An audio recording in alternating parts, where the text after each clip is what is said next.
It is a late Monday afternoon, and a small group is attending an Ojibwe Language Roundtable at the Gamaji Building, a gathering spot for Duluth's Native American community. The group may have been small, but what they are doing is big.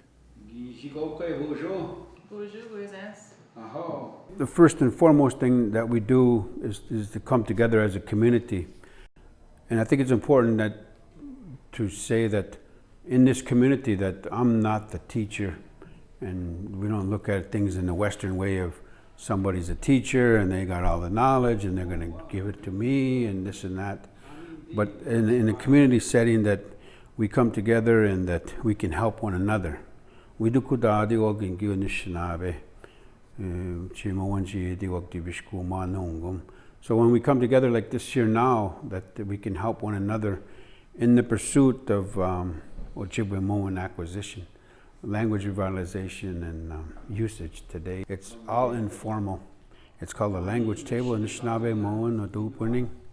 Gimaji Minobimata Zimino Maha Chiwakaigano Ma. This big building here is called the place where there's a beginning things in a good way. We begin things in a good way. And so it's fitting that we come here in this way to come together as a community.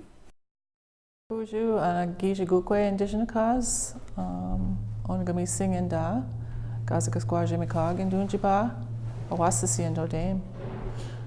So my name is Gail. I live in Duluth. I come from Leech Lake and I'm from the Bullhead clan. I've been coming almost every Monday night for our language table, and I'm really a student of the language still. I feel like I know a little bit. So I say Bungi Eta Ninata Ojibwe. I speak a little bit of Ojibwe well. So I'm really trying to learn more. I think about my dad. He was a fluent speaker. My great-grandma, Maggie Command, she never spoke English. She didn't learn how to speak English. She only spoke Ojibwe. So, and then my dad spoke. And then on my mom's side, both her mom and dad spoke Ojibwe fluently also. So I think about them when I am learning. The number of participants vary from week to week, and participation was high when the table first started. But over the months, those numbers have dwindled. There's so much enthusiasm in the beginning. You have a large class, it's standing room only. And as you go along, you get to the point where that it's work. And as a second language learner, so we've been immersed in, I've been immersed in English for 59 years, so it's difficult. They say it's one of the more difficult languages to learn and acquire, but that doesn't stop us because we know it's a lifelong endeavor to learn our language. So we've got the rest of our lives. So one of those nights are here. The more you're around it, the more you feel comfortable with it. We go home and we try to practice as best we can in our busy lives, but we try. I have 4 sons, and 2 of the sons have children now, and so I have a granddaughter, and she's very interested in, how do you say that? How do you say that? So then we go around and we just say words so that she can hear those words. And we have these little books that we've been doing in class, and like when we go to bed at night, she goes, will you read that Ojibwe book? And I'll read that to her every time that she comes over. And then my other son is a student at BSU, and he's going to graduate this year. So, but he also works at an immersion program in Red Lake, and he has 2 sons, and he is speaking to them all the time.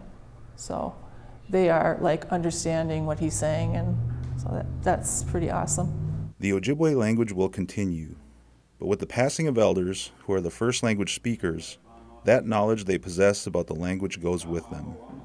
This group understands this, and their hope is the language will continue through the younger people.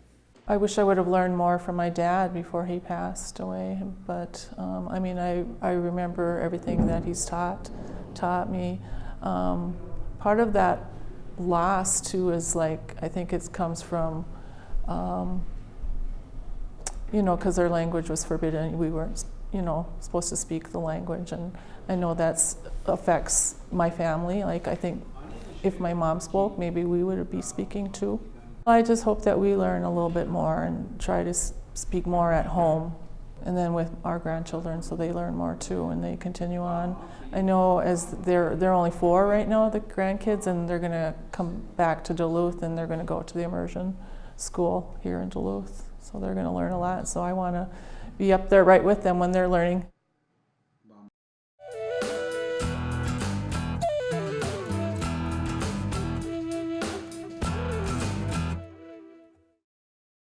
Funding for this episode of Native Report is provided by the citizens of Minnesota through the Minnesota Arts and Cultural Heritage Fund.